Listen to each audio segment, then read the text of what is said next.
how do you shift from a needy salesperson who is trying to get any client they can and basically is breathing commission breath to somebody who actually values their time and is very diligent about who they take on as clients?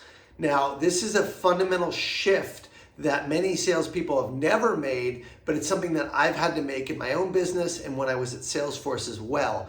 And it's called picking your clients, okay? And it might sound like a luxury, but it's actually not a luxury. In fact, if you get the wrong clients and you sign them up, it's going to be more of a hassle because they're not happy, the product or service is not a good fit, and ultimately, you might end up with attrition on your hands or a very, very high maintenance client. So you want to pick clients that are a good fit mutually, and that's something that I'm going to teach you how to do today, okay? But more importantly than anything else, picking your clients is a mindset. It's a mindset of, my time is valuable. When you work with me, you're going to get a lot of my resources. You're going to get 100% of my effort. You're going to get the best possible experience from a customer standpoint. And I want to make sure it's a two-way street. So I only work with clients that are committed, that are ready, and that are willing to actually, engage with me in the manner which,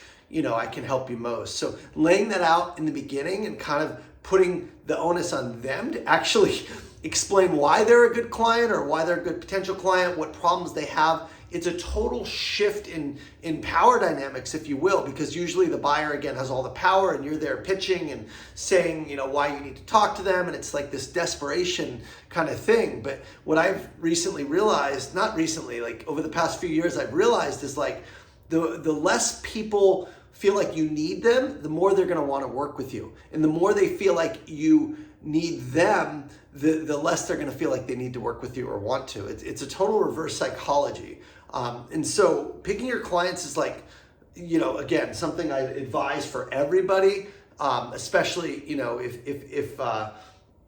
you work in a higher ticket item where you're selling, a lot of, large volume deals, if you will. So the first thing you want to do is you want to make sure they're in your ICP.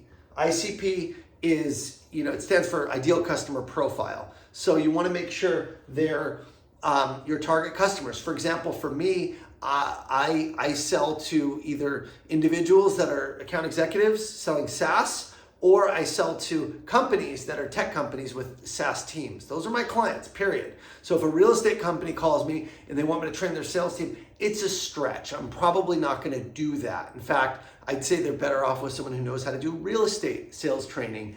And that's where I would guide them, okay? Same thing for selling certain types of services that I just don't have experience with because I want to teach people in the areas that I know and I'm familiar with. So know your ICP, define what that ICP is in terms of the roles that you're selling to and the actual profiles in terms of the companies that you're selling to. So that's the first step. The second step in knowing what's a good client is they have a problem or goal which you can help them with.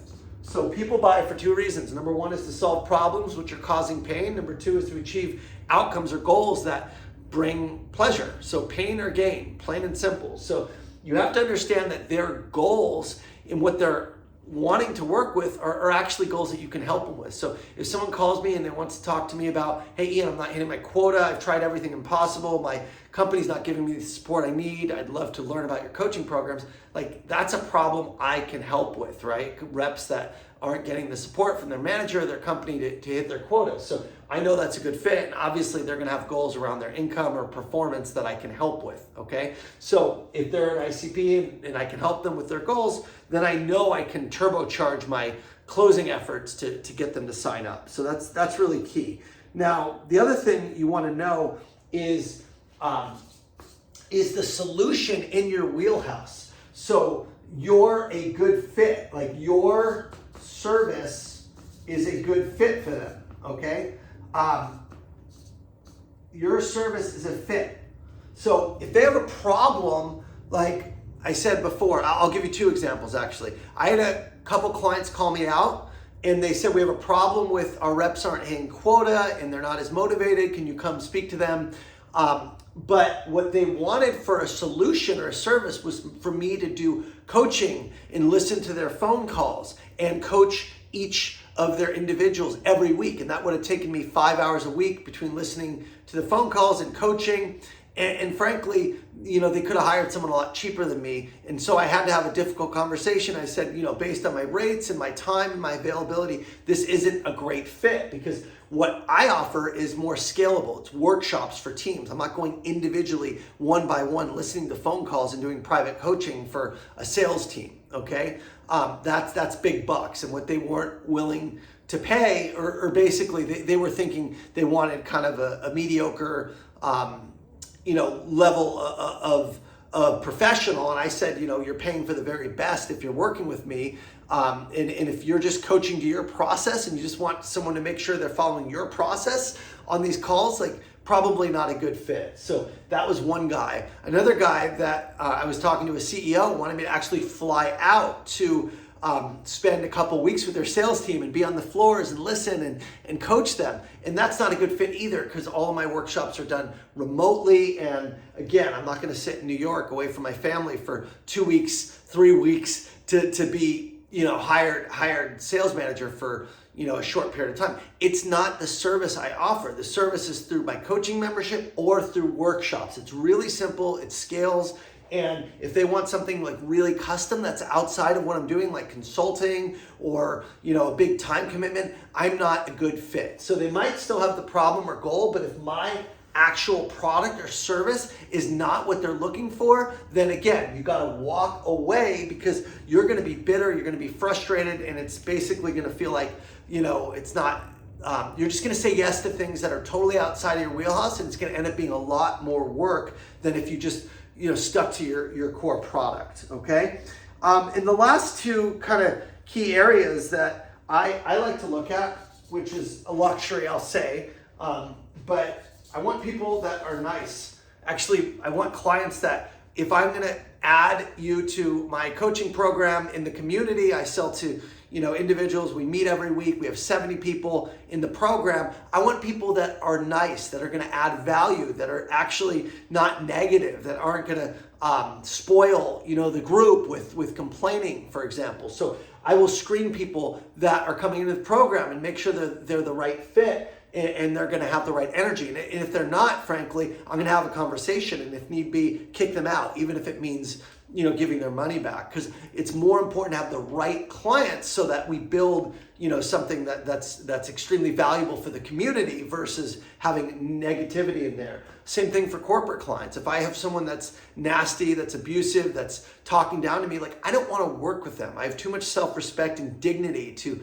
actually want to take on clients like that. So that's something that, generally I want to work with people that are actually easy to get along with, easy to work with. And that is a luxury if you have a lot of demand, I'll give you that, but never take abuse. You got to have self-respect. And then the last thing is, like, engaged.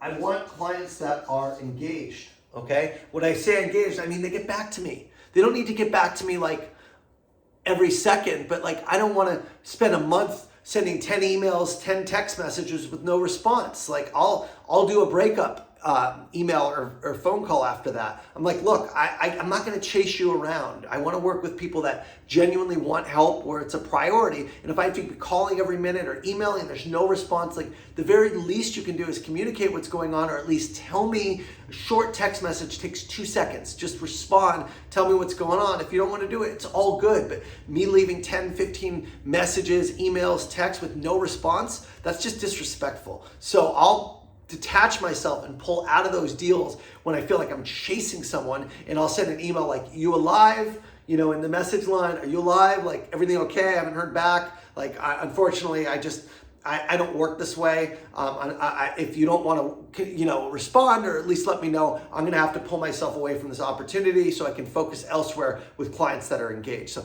I'll send that email out regularly and make sure people are actually engaged with me, because ultimately it's a two-way street. You don't want to seem desperate all the time. I hope this helps everyone. Pick your clients and watch your results just skyrocket when you're really respectful and, appreciative of your own time and value it. Thanks so much.